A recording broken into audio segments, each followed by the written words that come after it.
Hello. Um, Last night was my first night, our first night with with my dad. We knew things were going to be challenging, but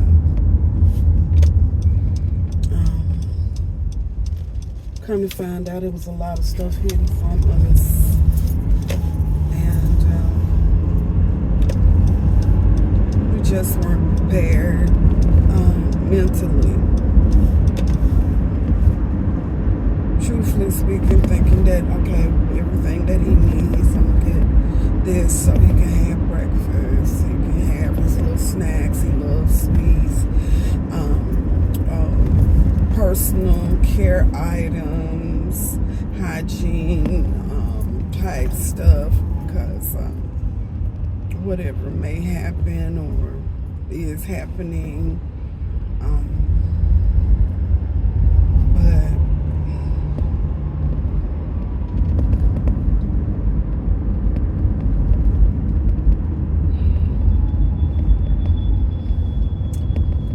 my husband is 60 and I'm 59, and this was like taking care of a newborn baby.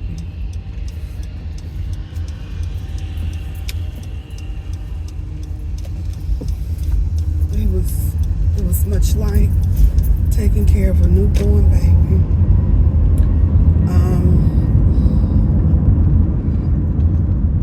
As far as communications is concerned, he had a good day yesterday. He had a lot of body aches and pain and things of that nature.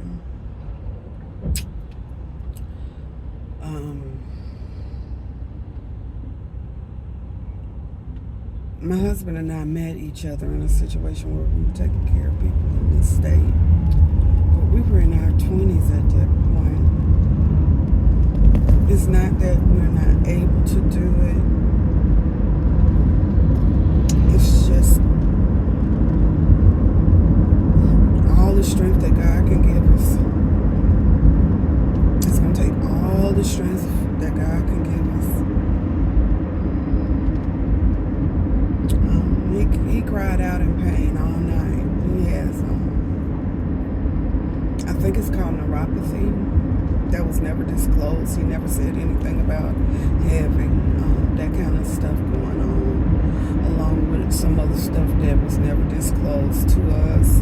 We tried to have him move in with us many years ago when things were fairly normal with him, and pride wouldn't allow him to. He said that he didn't want to get on our nerves, and he needed his own space and his own area to be able to come and go as he pleased. So we did not get a place, because we needed an area, and I found places, and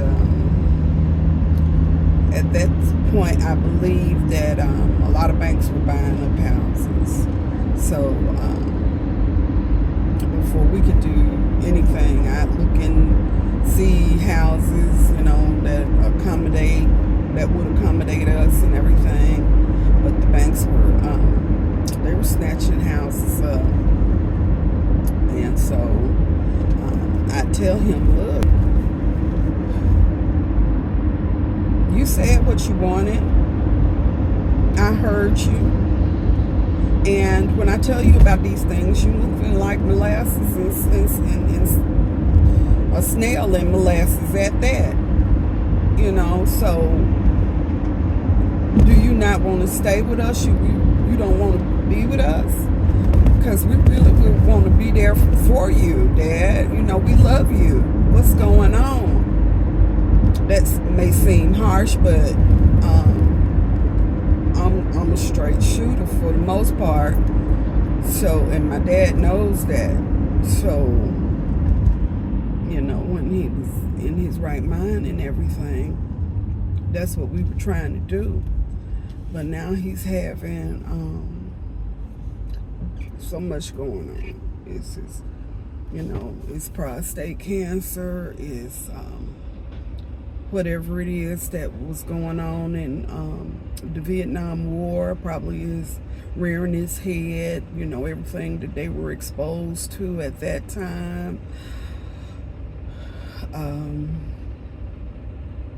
He eats and he eats and he eats and he eats, but he doesn't maintain weight. And I don't know what that is. Is it the disease that's not allowing him to maintain weight? Because he refused.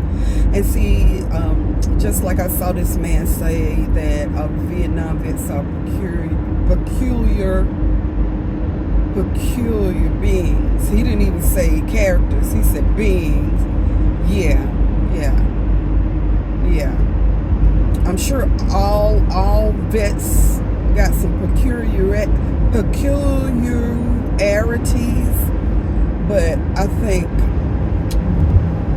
Vietnam vets, because of everything that they were subjected to, as well as they didn't get the ticker tape parades. They were not welcome home, and it was not their choice to do what they did. They were made to do what they did. They were, I hate when I can't find the words, but they were drafted. They were drafted into, and imagine,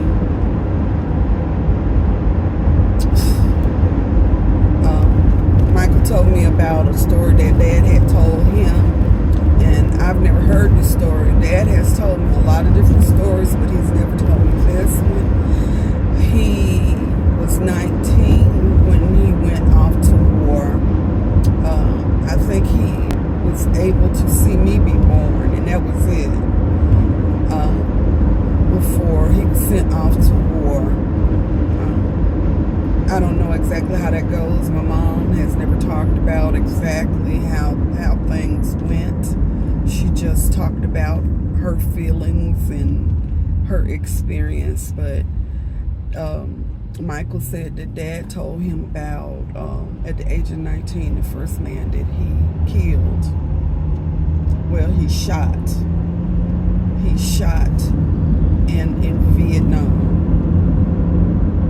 And how he stood there for hours talking to this man. I'm sure this man probably could not make out what he was saying, but my dad is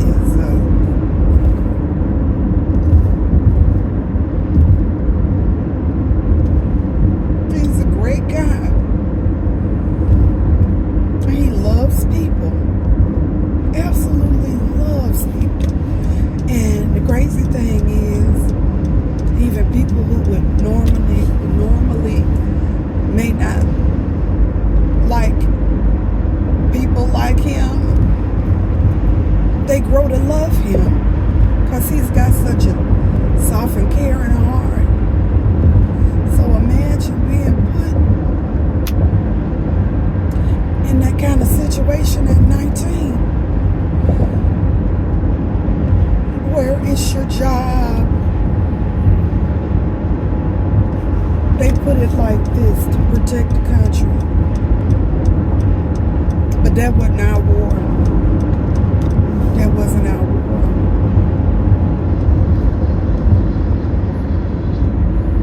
That wasn't our war. And I don't know a whole lot of history about it, but that was why people were so mad and they didn't get the backing. And how are you going to blame the people that are forced to do something for what happened? If you make an allegiance to an entity and you become property of that entity, and they do whatever it is that they want to do to you and your body, and you are made to do whatever it is that they tell you to do. That was a bunch of young people that were given no choice, and when they came back, they were so messed up. Many times, he has apologized for not being there for me. And he said, I know the first time it happened, the only reason me and my dad ended up having a relationship, because I was like, look, my thing was, if you don't want me, I don't want you, as a young person. Very matter of fact, boom, that's it. So as a young person, we used to bump heads, and he was involved in some stuff that my daughter kind of calls, she tells me sometimes that I'm a prude. But so be it. I don't smoke. I don't smoke with cigarettes or with with marijuana and nothing else. You know, that me and my friends, that really wasn't our thing. You know, we had fun. We were silly. We acted kind of immaturely. You know, we enjoyed our young years. We weren't trying to grow up before our time. Okay? And my dad did some stuff. You know, some of it legal, some of it illegal. You know, he had a good, what people would say was a good paying job and all of that kind of thing. And he never made time for me. So, you know, when I would fuss at him about certain stuff that I would see. And I have a mothering spirit, and God has dialed me back about that kind of thing, you know, because everything isn't my business.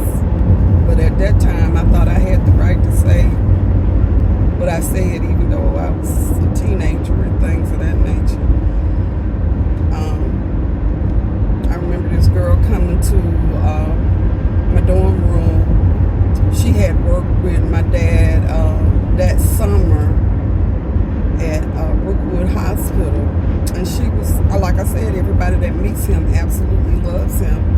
And she was like, hey, is your name, you know, Rachel Barnes? And I'm like, yeah. And I had never seen her before. And she was like, hey, your dad told me to come by and say hello to you. I said, oh yeah, I'll tell him he needs to send me some money.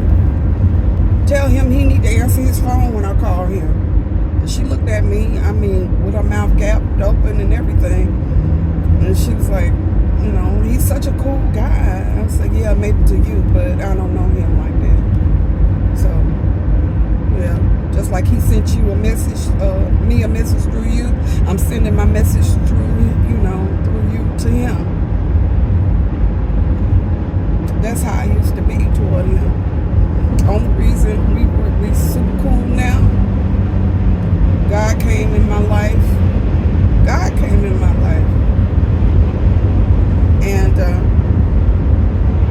I started to forgive him. I still had some issues because there were still some things I thought that were unfair. But once I had my daughter, I wanted my daughter to know who her people were. And so I went to the house, because I had stopped talking to him. I'm not going to go into what happened, but it was, I didn't think I was wrong for how everything went down at the time. Even though I was saved, I just felt like I had been wrong in a major way. But anyway, so when I had my daughter, I got her dressed and I went over to the house and I knocked on the door and I said, hey, this your granddaughter. I want her to know who her people are. I said, and don't promise her nothing, because if you hurt her, I'm going to hurt you. And that was that. And he looked at me like, and then he looked at her and he put his arms out and she went into his arms, and the rest is history.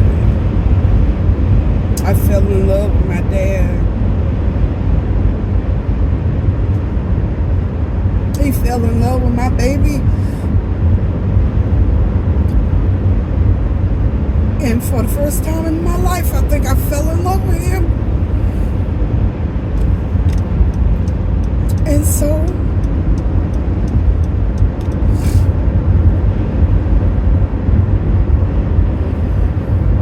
this is not going to be easy.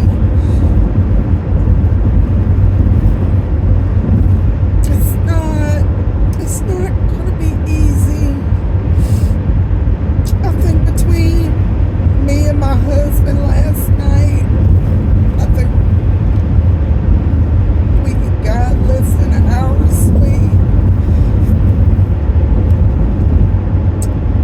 I'm running on the strength of Jesus. It's his strength. I'm not yarning. I'm not dazed and confused out of pure exhaustion or anything. I asked him before we took on this challenge, Lord, strengthen me. Lord, I'm going to tell my problems about you because you know all about my problems. And it's not that my dad is a problem. It's just my normal is not going to be the same. My normal is changing. And I knew that it would change. But I was gung-ho believing that, okay, I got this. You know, we can handle this, even though, you know, the enemy tried to talk in my ear and say certain, you know, and tried to evoke fear, but I'm not fearful. It's just that it's a little more going on than we realize. Just a little more going on than we realize, you know. People can hide a whole lot from you. I know my mom hid a whole lot from us. And people used to say, and she could be good to other people. I'll say that. And people, and I loved her, don't get me wrong. But people tell, oh, your mother's so sweet, and oh, she'll do anything for anybody. And then I was just telling her, you know, hey, when you go somewhere, let us know. If something happens, we need to know where to start looking. And because of secrets, she didn't want me to fuss, so we didn't know. It's not the same kind of secrets, but it's secrets. It's secrets.